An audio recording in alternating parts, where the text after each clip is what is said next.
오늘 읽을 말씀에 근거해서 디모데전서 강의 8번째 시간으로 지도자를 섬기는 성도, 공평하고 신중한 지도자라고 하는 제목으로 말씀드리겠습니다. 디모데전서는 목회서신이라고 부릅니다. 바울이 자기를 이어서 목회를 하게 될 디모데에게 이렇게 교회를 섬겨야 되고 또 성도들을 이렇게 대하라라고 하는 그와 같은 내용이 담겨 있죠. 5장 앞부분에서는 우리 성도를 이야기할 때 하나님의 가족으로 그렇게 묘사를 했습니다. 그리고 지난 시간에 보면 교회 안에 과부 홀로 된 분들을 어떻게 대해야 되는가라고 하는 부분에 대해서 이야기를 했고요. 오늘 읽은 말씀에 보면 장로들에 대한 이야기가 나옵니다. 여기서 말하는 장로는 기본적으로는 오늘날 우리의 교회 조직에 있는 장로라고 하는 그 개념도 여기에 들어가 있지요. 우리 교단의 헌법에 따르면 장로는 가르치는 장로와 다스리는 장로 이렇게 나눈다라고 되어 있어요. 근데 오늘 읽은 본문을 그 당시의 문맥에서 살피면 기본적으로는 말씀을 전하는 사역자, 목회자에 관한 이야기라고 우리가 생각을 할 수 있습니다. 그리고 원래 1차적인 의미를 쭉 살피고 나서 이 말씀 속에 담겨있는 원리를 가지고 우리가 교회를 섬기는 자로 어떻게 섬겨야 하는가라고 하는 부분에 대해서 우리가 생각을 해보면 좋을 것 같습니다. 먼저 17절에 보시면 잘 다스리는 장로들은 배나 존경할 자로 알되 말씀과 가르침에 수고하는 이들에게는 더욱 그리 할 것이니라 라고 되어 있습니다. 여기서 잘 다스린다라고 하는 이 말, 다스린다라고 하는 이 말은 그냥 자기가 가진 권한을 가지고 자기가 원하는 대로 막 휘두르는 그런 권리를 주장하고 다른 사람들 앞에서 고압적으로 행하고 하는 그와 같은 의미로서의 다스림이 아닙니다. 여기서 말하는 다스림은 앞에 서다라고 하는 의미예요. 헬라어 원문을 보면 이 다스린다라고 하는 이 말이 가지는 의미가 앞장서는 것입니다. 앞에 서는 것이죠. 다르게 말하면 뭘까요? 모범이 되어야 된다라고 하는 의미입니다. 다른 성도들에게 모범이 되는 것, 그 사람의 행동과 여러 가지 것들을 보면서 성도들이 나도 따라야 되겠다, 나도 저렇게 해야 되겠다라고 하는 마음이 들도록 하는 것, 그것이 바로 잘 다스리는 것이다 라고 그렇게 헬라어는 설명을 하고 있죠. 그렇게 다른 성도들의 모범이 되는 장로들은 배나 존경할 자로 알되 말씀과 가르침에 수고하는 이들에게는 더욱 그리할 것이니라. 그러니까 말씀과 가르침에 수고하는 이들에게 존경을 해야 된다라고 하는 이야기를 하고 있죠. 그러면 배나 존경하라 라고 하는 이 말이 뭘까? 학자들 사이에 의견이 분분해요.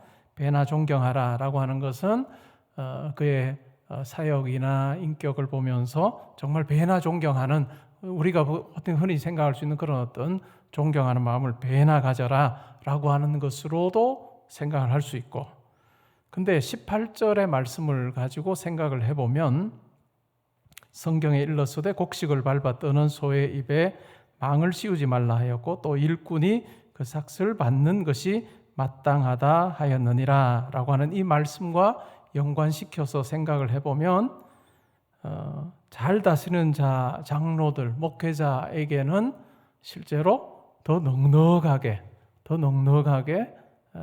그 어떤 생활을 할 수 있는 여건이 되도록 넉넉하게 하라라고 하는 말로도 이해할 수 있는 그 어떤 의미가 바로 배나 존경하라라고 하는 이 의미입니다. 우리가 흔히 이제 목회자와 관련해서는 제가 영국에 있으면서 영국 목사님들 만나면 그런 말씀을 참 많이 하셨어요. 영국에 있는 대부분의 목회자들이 이제 그분들 말이에요. 미국에 있는 교회에 우리가 흔히 하는 말로 부목사님들보다, 그러니까 영국에서 사역하는 담임 목사님들이 미국 교회의 부목사님들보다 연봉이 낮거나 비슷하다. 그만큼 힘들다는 거죠. 그러면서 하는 이야기가 영국 그 성공회, 국교회의 수장이라고 할 대표라고 할 수 있는 캔터베리 대주교가 영국의 국교회 대표죠. 영국의 캔터베리 대주교가 미국 교회의 담임 목사님들이 받는 연봉 정도 받는다, 이렇게 이야기를 하더라고요. 그만큼 제가 목사니까 그만큼 우리 참 힘들어 하는 이야기를 이제 저한테 해준 거죠. 물론 이제 교수님들도 비슷한 이야기를 했어요. 교수님들도 영국에 있는 대학의 교수님들이 우리가 지금 이렇게 열심히 수고하는데 미국 대학 교수님들이 훨씬 더 많이 받아, 이런 이야기를 하더라고요. 우리가 흔히 생각하기를 교회는 다 똑같이, 교회 목회자들의 연봉은 똑같아야 된다, 이런 생각을 우리가 하는 경우가 있는데, 그것은 실질적으로 굉장히 어떤 면은 시대적인 어떤 부분이나 또 어떤 지역에, 나라에 대한 어떤 정서를 반영하고 있는 말이에요. 디모데전서 5장 17절에 보면 잘 다스리는 장로든 배나 존경할 자로 알아야 된다라고 그렇게 바울이 이야기하는 의미가 뭘까요? 이게 단순히 물질에 포커스를 맞추는 것이 아니라 바울이 생각할 때는 어떤 의미가 이 속에 있을까요? 넉넉히 제공하여서 정말 말씀에 전념할 수 있도록 하는 것이 중요하다라고 하는 이야기를 여기서 하고 있죠. 그만큼 말씀을 잘 전하도록 하는 것, 또한 말씀을 전하는 사역이야말로 참으로 중요한 것이다. 교회가 건전한 교회로 세워지는데 매우 중요한 요소다라고 하는 것을 지금 바울이 디모데에게 이야기를 하고 있습니다. 그렇다고 목회자에게 정말 너무 많은 돈을 제공해서, 물질을 주어서 정말 세상을 향해서 돈의 그 향락에 빠지도록 하는 것, 그것은 또한 적절하지 않겠지만, 이 바울의 하는 이야기를 생각을 해보면 마땅히 그것이 말씀 전하는 것이 전부가 되는 자들의 삶에 부족함이나 모자람이 없도록 해야 된다라고 하는 이야기를 하면서 말씀의 가르침이라고 하는 것이 얼마나 중요한가라고 하는 것을 오늘 17절에서 이야기를 하고 있습니다. 그 다음에 19절에 보시면 장로에 대한 고발은 두세 증인이 없으면 받지 말 것이요. 이 장로에 대한 고발, 목회자에 대한 고발의 경우에 두세 증인이 없으면 받지 말아라. 왜 이 이야기를 할까요? 1세기 당시나 이 디모데 전서가 60년대 아마 초반, 아니면 바울이 순교당하기 전에 적었다고 우리가 생각을 하는데요. 60년대에 쓴 편지라고 볼 수 있는데, 그때도 이런 일들이 있었다는 거죠. 목회자에 대한 고소가 있었고, 그 목회자에 대한 고소로 인해서 목회자가 힘들어지고, 또 그것이 이어서 어떤 결과를 가져올까요? 교회가 힘들어지는 일들이 있기 때문에 사탄은 항상 교회에서 매우 중요한 역할을 감당하는 목회자를 흔들어대는 그와 같은 일들을 실제로 하는 것입니다. 그렇기 때문에 19절에 보면 장로에 대한 고발은 두세 증인이 없으면 받지 말아야 된다. 누가 험담함으로 그 목회자에 대해서 비난하고 할 때 신중히 살피라. 정말 과연 그것이 그러한가라고 하는 것을 신중히 살펴야 된다라고 하는 의미가 이 속에 담겨 있습니다. 20절에 보시면 범죄한 자들을 모든 사람 앞에서 꾸짖어 나머지 사람들로 두려워하게 하라. 여기서 말하는 범죄한 자들이 누구인지 명확하진 않아요. 두 가지 정도로 우리가 생각을 해볼 수 있는데, 첫 번째는 실제로 고발의 내용이 사실인 경우가 있겠죠. 실제로 고발의 내용이 사실이어서 범죄한 장로, 목회자를 의미할 수도 있습니다. 그러한 경우에 모든 사람 앞에서 꾸짖어서 나머지 사람들로 두려워하게 하는 것, 그러한 일이 필요하다라고 하는 교회에 있어서의 권징에 대한 이야기를 하고 있습니다. 또 다른 한편으로는 뭘까요? 잘못 고소한 거죠. 잘못 증인이 되는, 위증하는 자들이 있는 경우에, 과연 그들이 그와 같은 고발을 어떤 목회자에 대해서 했는데 그 사람들이 고발한 것이 거짓으로 밝혀졌을 때 그 사람들을 또한 범죄한 자들이라고 하는 것으로 지금 묘사할 수도 있는 두 가지 의미가 다 있는 거죠. 그래서 범죄한 자들을 모든 사람 앞에서 꾸짖어 나머지 사람들로 두려워하게 하라라고 하는 이야기를 하고 있습니다. 그러니까 교회 안에서의 이와 같은 권징이라고 하는 것, 범죄한 일이 있고 그것이 교회에 해악이 되고 할 때 그냥 눈을 찔끔 감고 그냥 지나가는 것, 그것만은 안 된다라고 하는 이야기를 실제로 하고 있습니다. 그러나 실제 우리 삶에서 보면 어떨까요? 목회 현장에서는 실제로 이것이 공적으로 드러내야 되는 일인지, 아니면 공적으로 드러내지 않고 정말 수면에 이렇게 올라오지 않은 채 이 문제를 해결하는 것이 좋을지를 항상 잘 판단하는 그러한 지혜가 필요한 것이죠. 그러니까 공적으로 드러내야 되는 그와 같은 범죄에 대해서 그냥 은밀하게 처리하면 대부분의 성도들이 어떻게 생각할까? 의혹을 가지게 될 것입니다.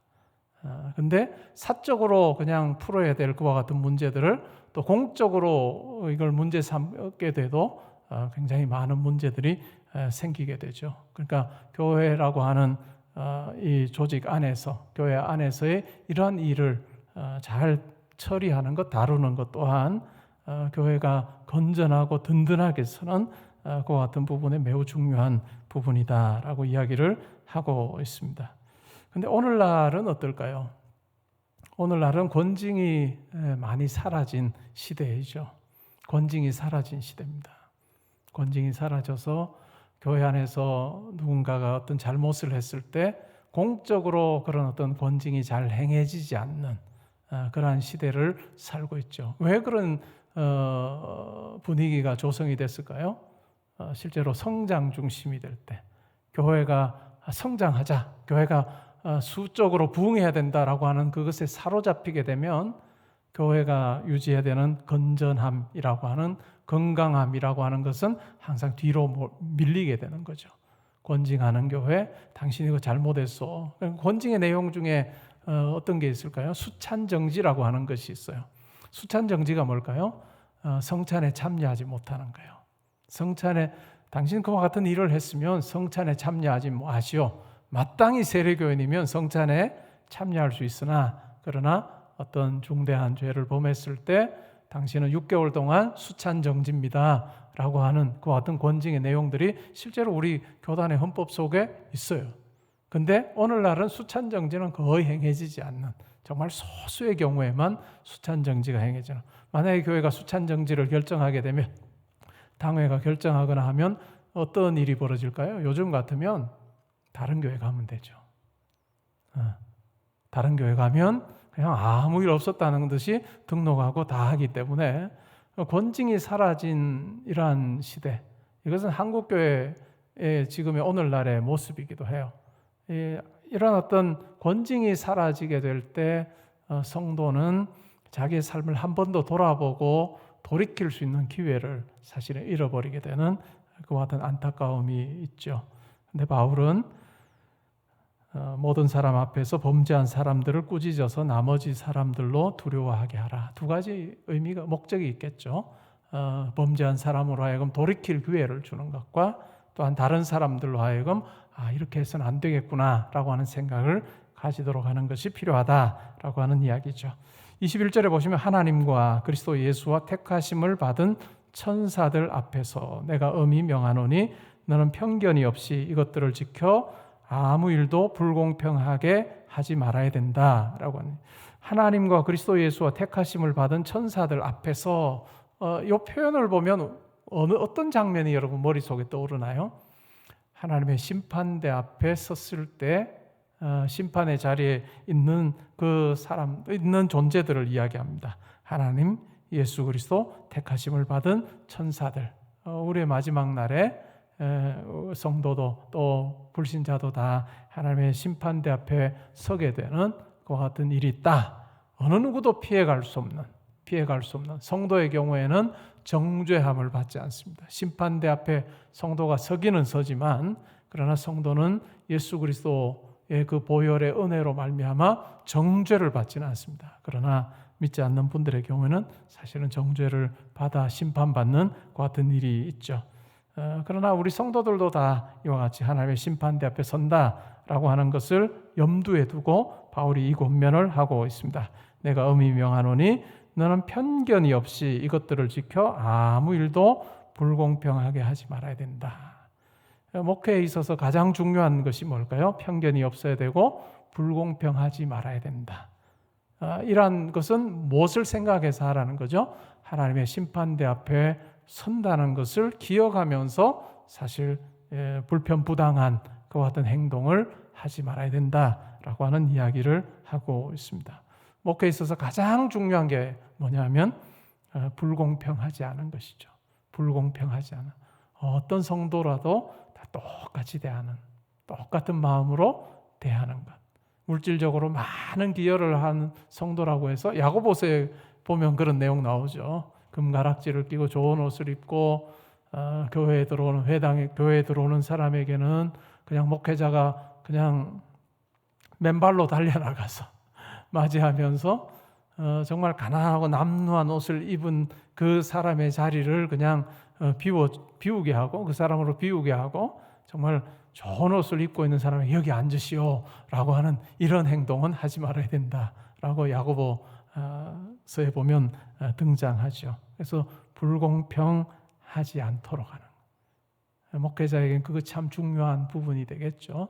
물론 목회자로 저도 사역을 하다 보면 실제로 뭐 일을 같이 자주 하면서 의논해야 되는 분들은 자연스럽게 만날 수밖에 없어요. 장로님들도 그렇고 안수집사님들도 그렇고 권사님들도 그렇고 그렇게 해서 자연스럽게 만나는 그런 어떤 관계는 뭐 만날 수밖에 없는 관계이죠. 그러나 그것을 떠나서 어떤 성도는 정말 더 소중하게 여겨지고 어떤 성도는 아무렇지도 않은 것처럼 그렇게 여겨지는 그런 어떤 불공평함은 없어야 된다라고 바울이 권면하고 있습니다. 저도 목회를 하면서 이 부분을 참 중요하게 여기는 부분이기도 하고요. 그리고 많은 선배님들의 목회한 현장을 제가 보니까 이렇게 불공평함으로 대했을 때 그 교회는 많이 힘들어진 경우를 많이 봤습니다. 그러니까 교회마다 목사님의 최측근 그룹이 있더라라고 하는 이야기가 돌면 모르겠어요. 최측근 그룹에 있는 분들은 좋을지 모르지만 최측근이 50% 되겠어요? 최측근이 해봐야 정말 소수일 거 아니에요. 근데 최측근이 아닌 정말 대부분의 성도들은 다 소외감을 가지고 마음의 한구석에 정말로 그 서운한 마음을 가지고 지낼 수밖에 없는 그러한 부분들이 있어서 바울은 아주 분명하게 불공평하게 행하지 말아야 된다. 편견이 없이 행해야 되고 또한 이 부분은 징계를 함에 있어서도 그러해야 되고 또한 목회 현장의 모든 전반에 걸쳐서도 이와 같은 일이 있어야 된다. 불공평해서는 안 된다. 공평해야 된다라고 그렇게 이야기를 합니다. 22절을 보시면요. 그렇기 때문에 아무에게나 경솔히 안수하지 말고 아무에게나 경솔히 안수하지 말아야 된다. 말씀을 전하는 사역자 또 교회를 다스리는 장로를 세울 때는 아무에게나 경솔히 안수해서는 안 된다. 왜냐하면 그렇게 함으로 인해서 교회가 힘들어지는 경우가 더 많다라고 하는 것을 바울이 지금 이야기를 해주고 있습니다. 다른 사람의 죄에 간섭하지 말며 여기서 말하는 다른 사람의 죄에 간섭하지 말라는 것은 범죄한 자들의 경우에 꾸짖어서 다른 사람들로 두려워하게 하라라고 했는데 여기서는 그냥 다른 사람의 죄에 간섭하지 말라, 다른 사람이 범죄하더라도 그냥 전혀 신경 쓰지 말라 이런 의미는 아니겠죠. 다른 사람의 그 범죄에 연루되지 말라라고 하는 의미로 받아들이는 것이 더 좋습니다. 다른 사람의 그 죄에 연루되지 말고 내 자신을 지켜서 정결하게 하라. 이것이 매우 중요한 부분이 되겠죠. 다른 사람 손가락질을 당할 만한 그 같은 일을 행하지 않아야 된다라고 하는 이야기를 하고 있습니다. 23절에 보시면요. 이제부터는 물만 마시지 말고 내 위장과 자주 나는 병을 위하여는 포도주를 조금씩 쓰라. 그 당시 이 에베소라고 하는 지역의 생각을 해보면 이 마시는 물 자체가 오늘날 우리도 수돗물을 어떤 이야기를 하나요? 우리도 수돗물을 직접 먹을 때는 지금 좀 이렇게 괜찮을까? 이런 혹시 아리수 또 그 일하시는 분들 섭섭해 하실지 모르지만 많은 사람들이 어떨까요? 실제로 수돗물에 그냥 먹어도 될까 이런 생각을 많이 하죠. 오늘날도. 근데 1세기 당시는 어땠을까요? 아무리 마실 물을 잘 정제를 한다 해도 한계가 있는 거죠. 이제 그런 측면에서 이야기를 하고 있습니다. 그러나 포도주의 경우는 어떨까요? 포도주는 그 당시에 그냥 마시는 물보다는 훨씬 더 잘 정제된 형태로 그렇게 포도주가 만들어졌습니다. 그래서 위장과 자주 나는 병을 위하여 포도주를 조금씩 쓰라라고 하는 이야기입니다. 그래서 이 말씀에 아주 힘을 얻어서 성경에 보니까 포도주 먹으라 했다, 자유롭게 먹으라 했다, 이런 쪽으로 막 방종으로 나가는데 도움이 되는 그런 구절은 아니고 병을 위하여서 조금씩 쓰면 좋겠다, 개인의 건강을 잘 돌보라 라고 하는 의미 자체가 이 23절에 들어가 있습니다.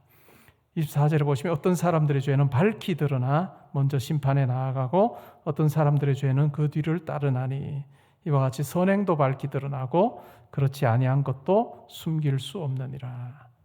성도들의 목회자의 삶이라고 하는 것 마치 유리병 안에 있는 것과 같다라고 하는 의미겠죠.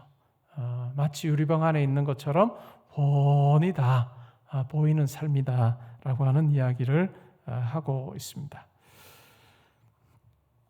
우리 성도의 삶도 마찬가지겠죠. 이 부분을 그냥 우리 교회를 섬기는 부분과 관련해서 한번 생각을 해보면 어떨까요? 교회에서 앞장서서 섬기는 우리 장로님들, 또 우리 부목사님들도 포함해서 장로님들, 또 안수집사님들, 권사님들을 우리가 존경하는 마음을 가지는 것, 그것은 참 중요하다. 근데 교회가 뭐 풀타임 사역자가 아니기 때문에 교회가 그 섬김에 대해서 물질적으로 보상을 하지는 못하죠. 물질적으로 보상하지는 못하지만 그러나 존경하는 마음을 가지고 성도들이 앞에서 섬기는 분들을 잘 존경하는 것, 그것은 매우 중요하다라고 하는 이야기를 오늘 본문을 통해서 우리가 생각을 해볼 수 있습니다. 교회와 회사가 어떤 게 차이가 날까요? 회사는 어떨까요? 회사는 어떤 일을 누가 잘하면 회사는 어떻게 해야 될까요? 그 사람 잘했다 하고 박수 쳐주고 막 인정해주고 해야 되는 동네입니다. 근데 교회는 어떨까요? 저와 여러분들이 한 14년 가까이 같이 신앙생활을 했는데 저는 교회, 우리 개포동교회를 위해서 열심히 섬긴 분들은 앞에서 정말 크게 막 이렇게 박수를 치거나 아니면 교회에 어떤 여러 가지 기여를 한 분들을 뭐 이분이 이렇게 했습니다 이렇게 말한 적이 한 번도 없어요. 정말로요. 그렇게 하는 이유가 뭘까요? 이것이 교회와 회사의 다른 점이에요. 교회와 회사의 다른 점입니다. 예수님께서 하신 말씀 중에도 이런 게 있죠. 바리새인이 하나님을 향해서 기도할 때 사람들 들으라고, 하나님 들으라고 하는 게 아니고 사람들 들으라고. 내가 일주일에 2번이나 금식하고 11조를 내고 정말로 제가 이렇게 구제와 이런 모든 걸 합니다라고 다른 사람 다 들으라고 떨어져서 막 동떨어져서 옆에 멀리 서서 막 큰 소리로 하늘을 향해서 부르짖는 그 기도, 하나님 관심 없다. 그리고 어떤 말씀하시나요? 이미 그 사람은 사람들로부터 이미 받을 그 상을 다 받았다. 그래서 하나님께서 주실 상이 없다라고 하는 이야기를 하잖아요. 그러한 것만 보아도 뭘까요? 우리가 서로 앞서 섬기는 분들을 정말 존중하는 그 마음, 우리가 가지는 건 매우 중요하고 그것이 공동체의 정서가 되는 것은 매우 중요하나 그러나 우리가 했던 일이 다른 사람들이 막 박수치면서 정말 잘했어요 라고 할 때 우리가 인조해하지 말아야 된다. 내가 그렇지, 정말 그렇지 라고 해서 인조해하게 되면 그걸로 끝장이라는 거예요. 그때는 좋겠죠. 그리고 사람들의 어떤 인정받으면 좋겠죠. 그러나 그 사람들의 인정받으며 즐겼던 것으로 인해서 하나님과 그리스도 예수와 택하심을 받은 천사들 앞에서는 받을 상이 없어지는 거예요. 그렇기 때문에 어떨까요? 내가 한 수고에 대해서 드러내지 아니하는 것. 물질로 많이 섬기는 분들, 우리 건축하면서 그런 분들도 계셨고 우리 모든 성도님들 다 정말로 자기가 할 수 있는 대로 그렇게 하셨어요. 근데 때로는 우리 교회 벽에다가 누가 얼마 했습니다, 누가 얼마 했습니다 이름 적지 않는 이유는 그렇게 적는 순간 어떻게 될까요? 하늘나라 가서 받을 상이 없다. 하늘나라 가서 받을 상이 없기 때문에 그렇게는 안 하는 게 좋아요. 하면 어떻게 될까요? 교회는 조금은 도움 될 거예요. 교회는 조금은 도움 되겠죠. 다른 사람들 눈이 있으니까. 그러나 그렇게 하는 순간 하늘에서 받을 상이 없어지는. 뭐 어디가 좋습니까? 하늘에서 받는 상급이 있는 게 좋지. 이 땅에서 잠깐 사람들의 박수 받고 하늘나라 갔을 때 아무런 상급이 없다면 그건 참 비참한 삶일 것 같아요. 우리 장로님들 앞장서 섬기시고 또 우리 안수 집사님들 정말 잘 섬겨주시고 권사님들 잘 섬겨주셔서 우리 개포동교회가 지금까지도 평안한 굉장히 어떤 정적인 교회 같은데도 보이지 않는 물밑에서는 정말 여러 가지 일들이 많이 돌아가는 교회입니다. 제가 담임 목사 입장에서 보면 우리 장로님들이 막 대놓고 막 앞에서 막 설치는 분들은 없어요. 그러나 보이지 않는 곳에서 자기의 역할을 감당하고 위원회 활동하시고 회의하고 하는 그러한 모습들을 보면 저에게는 참 감사가 나올 때가 참 많아요. 여러분들 지금까지 잘 섬겨주신 것 감사하고 또 앞으로도 섬길 때 이 말씀을 꼭 기억하십시오. 꼭 기억하십시오. 정말 하나님의 심판대 앞에 섰을 때 하나님께서 나를 평가하실 때 정말 인정하시는 그 같은 삶을 살아야 되겠다. 그래서 많은 사람들이 여러분들에게 박수 칠 때 어떻게 하면 좋을까요? 그냥 그 자리를 슬그머니 빠져나가는 것이 지혜로울 것 같아요. 근데 우리는 참 약해요. 원성상 약해서 우리가 잘한 뭔가는 내가 어떻게 해서든 인정을 받고 싶어하는 마음이 우리 속에 있을지 모릅니다. 그때 기억하십시오. 그때 기억하십시오. 내가 사람들로부터 박수를 받고 또 그들로부터 내가 영광 받으면 하나님 나라에서 내가 받을 것이 없다.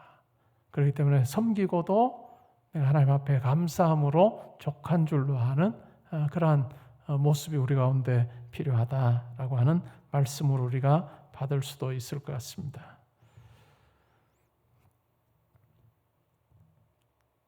그 다음에 마지막 부분에 보면 뭘까요? 우리의 삶이라고 하는 것, 유리병 안에 있는 그러한 것과 같다. 시간이 지나면 드러나는 일들이 참 많습니다. 그렇죠? 선행이든 잘못이든 시간이 지나면 사람들에게도 알려지는 경우들이 많이 있죠. 근데 우리 삶이라고 하는 것 자체가 유리병 안에 있는 것과 같다 하는 생각이 들 때가 많아요. 그때는 잠깐 모면하고 넘어갔는데 시간이 지나면 그것이 또다시 붉어지는 그러한 일들이 참 많이 있죠. 그렇기 때문에 우리의 삶을 잘 정돈하며 살아야 할 필요가 있습니다. 근데 이 땅에서는 간혹 이 땅에서는 어떤 일들은 사람들에게 드러나지 않은 그와 같은 일로 끝날 수 있죠. 그러나 어떨까요? 우리가 하나님 앞에 심판대 앞에 섰을 때 우리의 이 땅에서의 그와 같은 일에 대해서 하나님께서 나 그 일 못 봤어, 나 그 행위 내가 본 적 없어라고 절대로 말씀하시지 않는다는 거죠. 우리의 모든 삶을 알고 계시고 보고 계시는, 사람들은 보지 못할지 몰라도 우리의 삶 전체를 다 보고 계시고 우리 하루하루의 우리의 생각과 마음과 우리의 말과 행동을 다 감찰하시는 하나님 앞에서 우리를 판단하실 때 정말 내 마음에 맞는 자라 하시는 하나님의 인정하심이 있는 그런 삶 사는 우리가 되면 좋겠습니다. 우리가 이 말씀을 우리가 깊이 우리가 새겨보면서 과연 내 삶은 어떠한가, 내 삶은 어떠한가 한번 점검해보는 그런 시간이 되면 좋겠고요. 오늘 이 말씀 우리가 두 가지만 정리해보면 하나님께서 우리에게 섬김의 자리 주셨을 때 정말 하나님께서 기뻐하실 그 같은 모습으로 잘 감당하면 좋겠고, 또한 우리의 삶 전체가 하나님 앞에서 드러나지 않은 것이 없음을 알고 하나님 앞에서 정말 잘 사는 저와 여러분 되어서 우리를 보시면서도 하나님께서 기뻐하시고 또 여러분의 섬김으로 인해서, 헌신으로 인해서 또 우리 교회도 더 든든하게 세워지는 모든 부분들이 다 든든하게 공평하게 잘 세워지는, 그래서 우리 당대뿐만 아니라 우리 후대에도 이와 같은 말씀의 기초를 둔 그와 같은 교회 전통이 잘 이어져서 정말 시끌벅적하고 막 그렇진 않으나 그 안에 굉장히 강한 하나님을 향한 수고와 헌신이 아주 분명하게 드러나는, 그래서 오직 하나님만 영광 받으시는 그런 교회로 아름다운 전통이 계속 이어지는 같은 개포동교회 될 수 있도록 기도해 주시고 또 잘 섬겨 주시기를 바랍니다. 아멘.